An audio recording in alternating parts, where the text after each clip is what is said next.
You and I are going wine shopping together. You can find a sensational bottle of wine for criminally low prices. Let's get started exploring and tasting new wines together.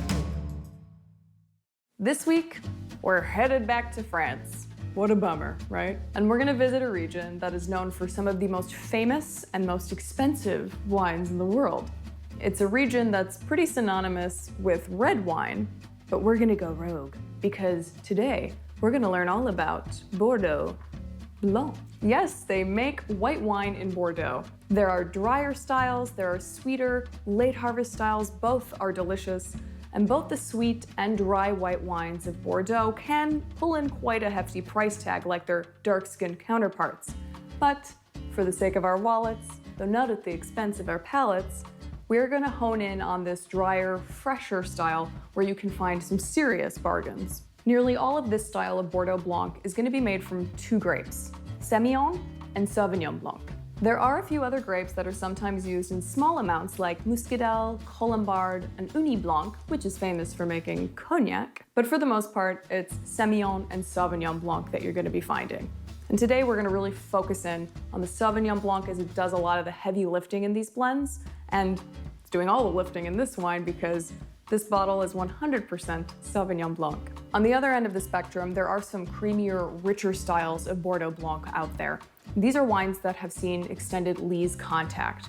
So lees are what happens when you have your yeast cells gobbling up all the sugar in the wine, converting it to alcohol, and when there's no more sugar for them, they die. And that's the lees, the dead yeast cells. So if a winemaker isn't interested in any lees contact, they're going to pull or rack the wine off of the lees.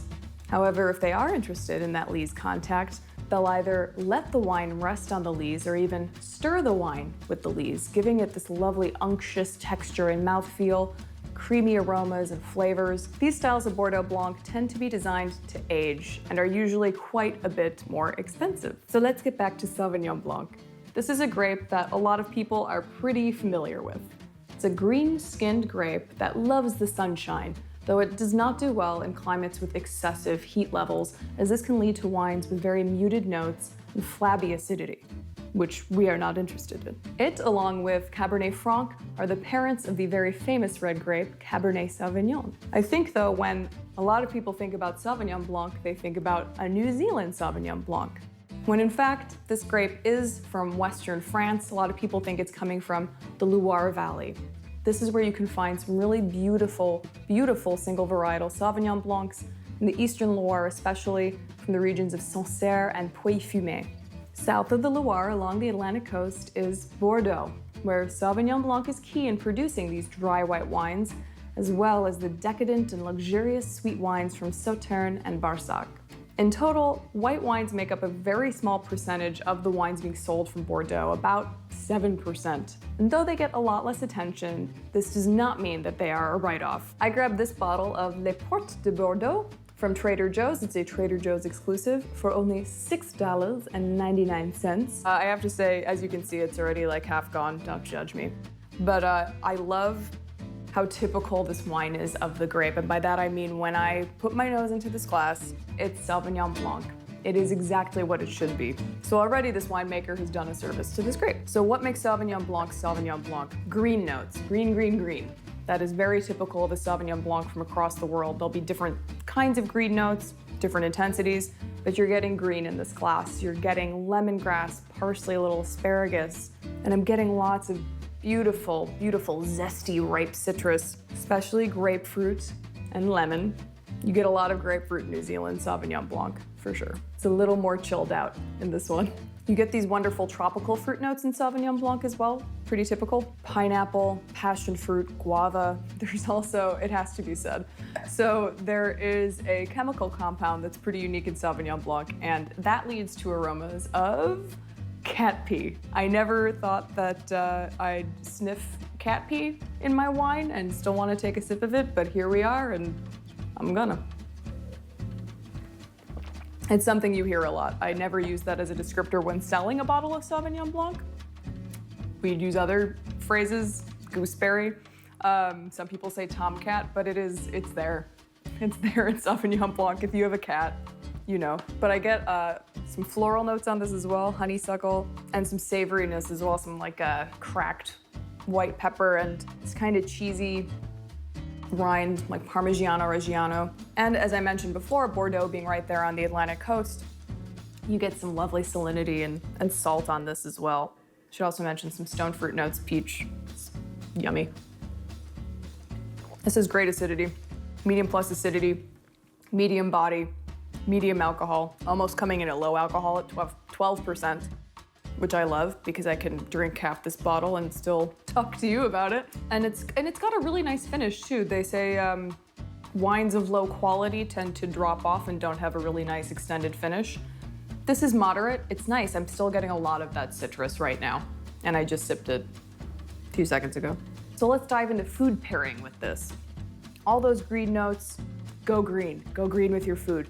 Go herbs, go herb sauces, whether it be with poultry, seafood, vegetables. And it's lighter, so go with lighter dishes as well. Like smoked salmon with dill, this would be great. This is good as sushi wine as well, good with oysters. Good with lighter pastas as well, actually. There was a restaurant in Hollywood that had a dish that I just loved. And it was a yuzu tagliatelle with poppy seeds and piki-toe crab.